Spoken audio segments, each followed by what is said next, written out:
തൃശൂരിൽ രേഖകളില്ലാത്ത 62.50 ലക്ഷം രൂപ പിടികൂടി. ദേശീയപാതയിൽ മുടിക്കോടിൽ നടന്ന വാഹന പരിശോധനയിലാണ് പണം പിടികൂടിയത്. ബംഗളൂരുവിൽ നിന്നും എറണാകുളത്തേക്ക് ബസ്സിൽ യാത്ര ചെയ്ത ഉദയ് ശങ്കർ എന്ന വ്യക്തിയുടെ പക്കൽ നിന്നാണ് പണം കണ്ടെത്തിയത്. സനു കെ സജീവ് ചേരുകയാണ്. സനു, തെരഞ്ഞെടുപ്പ് അടുത്തിരിക്കുകയാണ്.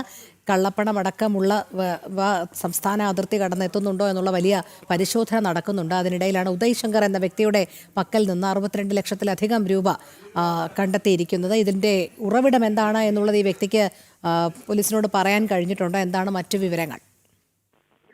രോഹിണി, ഇന്ന് രാവിലെയാണ് ഇത്തരത്തിലൊരു 62 ലക്ഷത്തിലധികം, ഏകദേശം 62.5 ലക്ഷത്തോളം രൂപ ഈ എക്സൈസ് സംഘം നടത്തിയിട്ടുള്ള വാഹന പരിശോധനയ്ക്കിടയിൽ കണ്ടെത്തുന്നത്.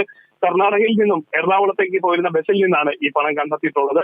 അതേപോലെ തന്നെ ഈ കർണാടക സ്വദേശിയെയാണ് ഈ കയ്യിൽ നിന്നാണ് ഈ പണം കണ്ടെത്തിയിട്ടുള്ളത്.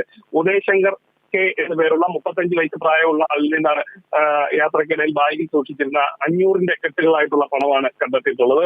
ഇയാളെ പോലീസും അതേപോലെ തന്നെ മറ്റ് വിഭാഗം ഉദ്യോഗസ്ഥരുമൊക്കെ ചോദ്യം ചെയ്ത് വരികയാണ്. എന്തിനാണ് പണം കൊണ്ടുവന്നത്, എവിടേക്കാണ് കൊണ്ടുവന്നത് അടക്കമുള്ള കാര്യങ്ങളിൽ ഇയാളെ ചോദ്യം ചെയ്ത് വരികയാണ്. കർണാടക സ്വദേശിയാണ്. എന്തായാലും ആദ്യഘട്ടത്തിൽ പ്രാഥമികമായിട്ടുള്ള ചോദ്യം ചെയ്യലിൽ പോലീസിന് മനസ്സിലായിട്ടുള്ളത് ഇദ്ദേഹം വസ്തു വിറ്റ പണവുമായിട്ടാണ് എത്തിയതെന്നാണ് പ്രാഥമികമായിട്ട് കണ്ടെത്തിയിട്ടുള്ളത്. എന്തായാലും ഈ പറഞ്ഞ കാര്യങ്ങളൊന്നും പോലീസ് മുഖവിലേക്കെടുക്കുന്നില്ല.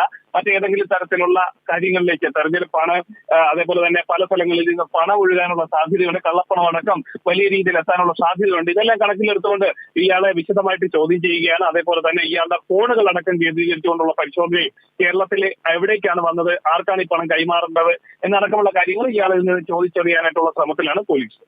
ശരി, സാനു കെ സജീവാണ് വിവരങ്ങൾ നൽകിയത്.